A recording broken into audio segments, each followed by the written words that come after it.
తాకట్లో ఉన్న మీ బంగారాన్ని విడిపించి ఆ రోజు ఆన్లైన్ రేటుకి కొంటాం. Sharma gold company. ఓం మహాగణాధిపతయే నమః. మహాసరస్వత్యై నమః. శ్రీపాదవల్లభ దత్తాత్రేయ సద్గురు పరబ్రహ్మణే నమః. వసుదేవసుతం దేవం కంసచానూరమర్దనం దేవకీ పరమానందం కృష్ణం వందే జగద్గురుం. అందరికీ విశ్వావసునామ సంవత్సర శుభాకాంక్షలు. కాలగమనంలో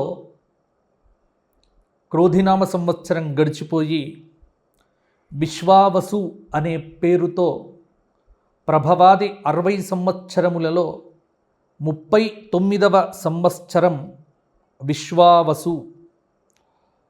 కలియుగ ఆరంభము నుండి 5126వ సంవత్సరమే ఈ విశ్వావసు నామ సంవత్సరం.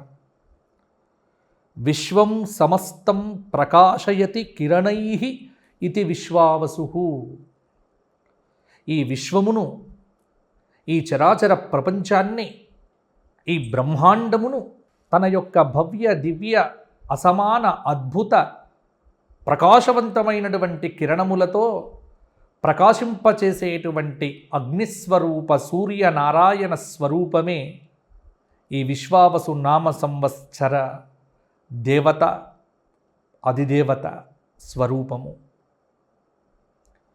మరి విశ్వావసునామ సంవత్సరం మేషాది 12 రాశుల వారికి ఎటువంటి పరిహారములను, ఎటువంటి ఫలితములను ఇవ్వబోతోంది అనేది ఇప్పుడు మనం సాకల్యంగా చెప్పుకుందాం. వృశ్చిక రాశి. విశాఖ 4 పాదం, అనురాధ 4 పాదాలు, జ్యేష్ఠ 4 పాదాలు కలిస్తే వృశ్చిక రాశి. ఆదాయం 14, వ్యయం 11, రాజ్యపూజ్యం 5, అవమానం 2. ఈ విశ్వావసునామ సంవత్సరంలో వృశ్చిక రాశి వారికి బృహస్పతి 8వ స్థానంలో, శని 5వ స్థానంలో, రాహువు 4వ స్థానంలో, కేతువు 10వ స్థానంలో సంచారం చేయటం వల్ల కొంత గ్రహగతులన్నీ కూడా పరిశీలన చేయగా మధ్యస్థ ఫలితాలే అధికంగా కూడా కనిపిస్తూ ఉన్నాయి. కొంత జాగ్రత్తగా ఉండవలసినటువంటి సమయము. ఈ సంవత్సరం వృశ్చిక రాశి వారికి మిశ్రమ ఫలితాలు అని చెప్పవచ్చు. కొంత మానసిక సమస్యలు అధికమవుతాయి. అనారోగ్యము కలవరపాటు పెడుతుంది. నిరుద్యోగులకు కష్టం మీద ఉద్యోగ ప్రయత్నాలు ఫలిస్తాయి. ఉద్యోగంలో ఉన్నటువంటి వారికి శుభ ఫలితాలు కలుగుతాయి. విదేశీ ప్రయత్నములు కూడా అనుకూలిస్తాయి. నూతన వ్యాపారం ఆరంభం చేయడానికి కూడా ఈ జూన్ నెల బాగుంటుంది. మోసపోయే అవకాశాలు కూడా బాగానే ఉంటాయి. వ్యాపారంలో రొటేషన్ బాగానే ఉన్నప్పటికీ కూడా కొంత వ్యాపారం చేస్తున్నటువంటి వారికి ఇబ్బందులు కలగవచ్చు. నకిలీ వస్తువులతో జాగ్రత్త.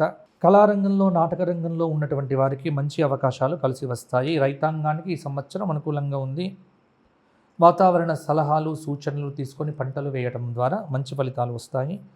కళా సాంస్కృతిక రంగాల్లో ఉన్నవారికి మంచి అవకాశాలు ఏర్పడతాయి. వృశ్చిక రాశి స్త్రీలకు కుటుంబ సౌఖ్యము, ఆనందము ఉంటుంది. పని ఒత్తిడి ఏర్పడుతుంది. మానసిక ఒత్తిడి అధికమవుతుంది. కొన్ని అవమానాలు ఉంటాయి. ఎదుటి వ్యక్తులను గౌరవించడం చాలా వరకు కూడా మంచిది. స్త్రీలకు నూతన ఉద్యోగాలు కూడా కలిసి వస్తాయి. మొత్తానికి కొంత అనుకూలత, కొంత ప్రతికూలత ఉండడం వల్ల వృశ్చిక రాశి వారికి ఈ సంవత్సరం కూడా చక్కటి ఫలితాలని చెప్పవచ్చు. దత్తాత్రేయ సహస్రనామము, దక్షిణామూర్తి స్తోత్రపారాయణము, మాస శివరాత్రి వ్రత ఆచరణ వల్ల వృశ్చిక రాశి వారికి ఈ సంవత్సరం అనుకూలంగా ఉంటుంది.